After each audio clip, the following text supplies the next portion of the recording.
You know, she is such a wonderful character. Not only is she a Disney princess, well, I don't know what the terminology would be since she's a chieftain's daughter. Right, so she is the daughter of a chief, and we like to call her a heroine. I mean, who else would hit a demigod with a paddle?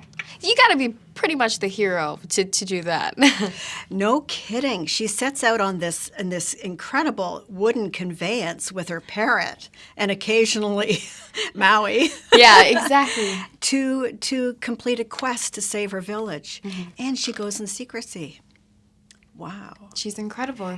She is a very resourceful girl and willful, but that works in her favor.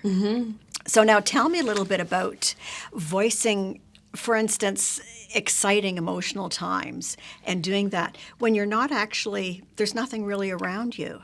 Yes, it was really interesting voicing a character like that. I had been in school productions and I had produced my own backyard plays, but besides that, this was the first time I had ever been in a recording booth. This is my first ever film, so I definitely had a learning curve. And trying to, get into the emotion and the excitement of the character when there isn't anyone really playing off of you, it's an interesting experience, but I kind of just took it off of my own experiences. So whenever she had an exciting or daring kind of experience, I would put it to my own life. Not that I could actually say that I voyaged hundreds of miles across the open ocean. I was just going to ask that. But I did put a little bit of my own twang and my own experiences in there to help me along.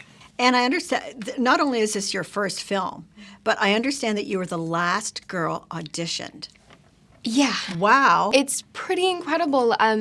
That's where I just have to put it all to fate. And, I mean, my birthday is actually tomorrow. I'm turning 16.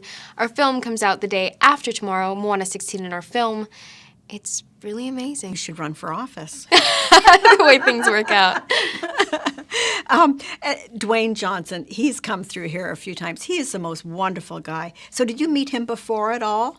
I had met him actually at a Miami content shoot. I didn't get to record with him in the booth. No, of course not. No. What? I didn't know that was something that we didn't do. I was like, first film, I'm gonna be rubbing elbows with Dwayne Johnson in the booth, but it didn't happen. Although I did meet him at the Miami content shoot, like I was saying, and he was really sweet. He brought me flowers when I met him. I know, the chivalry. It was really nice. We played games and we just connected, I think, on the aloha spirit. We both grew up on the islands. The aloha spirit. Yeah, it was great. That's so nice. Speaking of which, the mythology in the film is actually based on fact.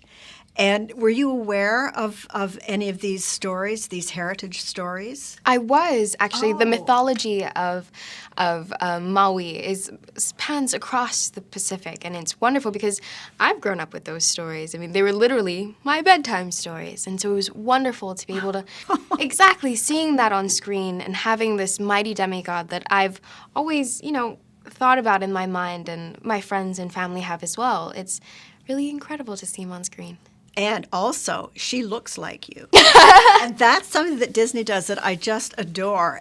So what is it like watching your animated self up there? She's like you in personality and appearance. It's really different, I suppose.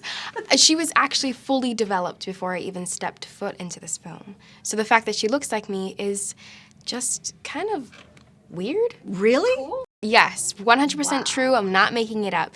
Her little quirks are all me, though. Whenever they would record me in the studio, I would either touch my hair or smile or do something weird with my eyebrows, and they would catch that. It's really interesting seeing her on screen, though. She has my voice. She kind of looks like me. It's really uncanny. It really is.